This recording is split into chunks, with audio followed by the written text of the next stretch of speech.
Hello, I'm Nick Park from Evangelical Alliance Ireland, and this is our weekly message. It's Friday, but Sunday's coming. There is a controversy taking place with evangelical Christians and state government in Switzerland at the moment, and it's all to do with baptisms. And it goes to the heart of what it is to live in a secular society.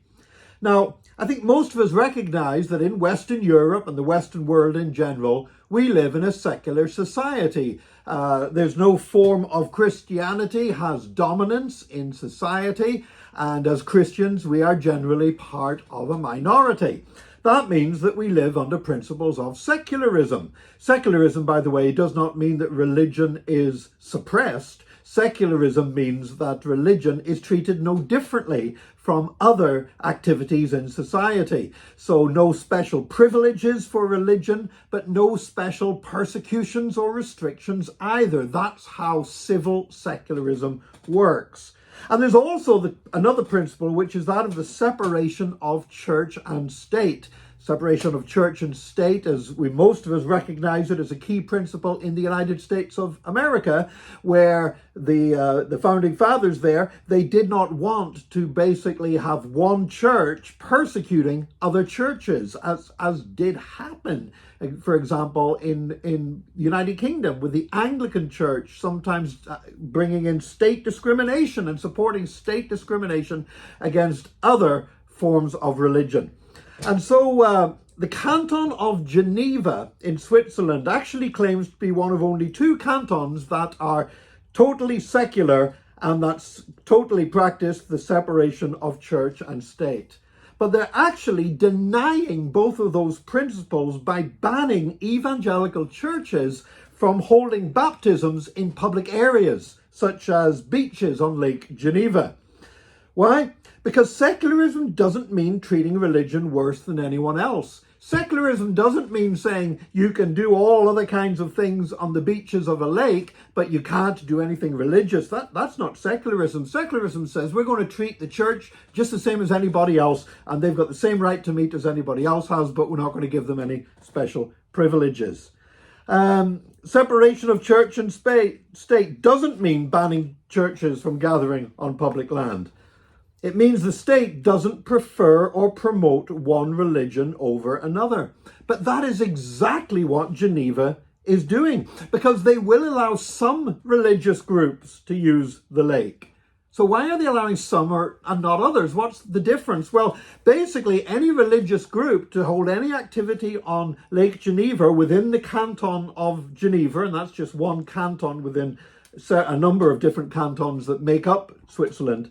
Well, some religious groups can use the lake because they sign up to certain principles that say we agree with the state government on various things, including non-discrimination on the grounds of sexual orientation.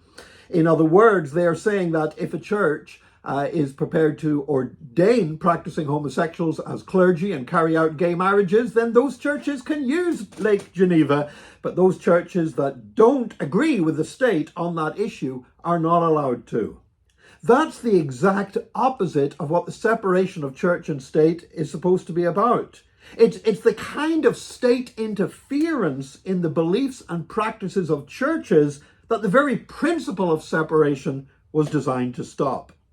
The canton of Geneva is basically saying we will deny religious groups the freedoms the rest of society enjoys unless they believe and practice what we as politicians tell them they must believe and practice. And that is an attitude that is more consistent with the values of North Korea or communist China than it is with a democratic Western secular democracy such as Switzerland.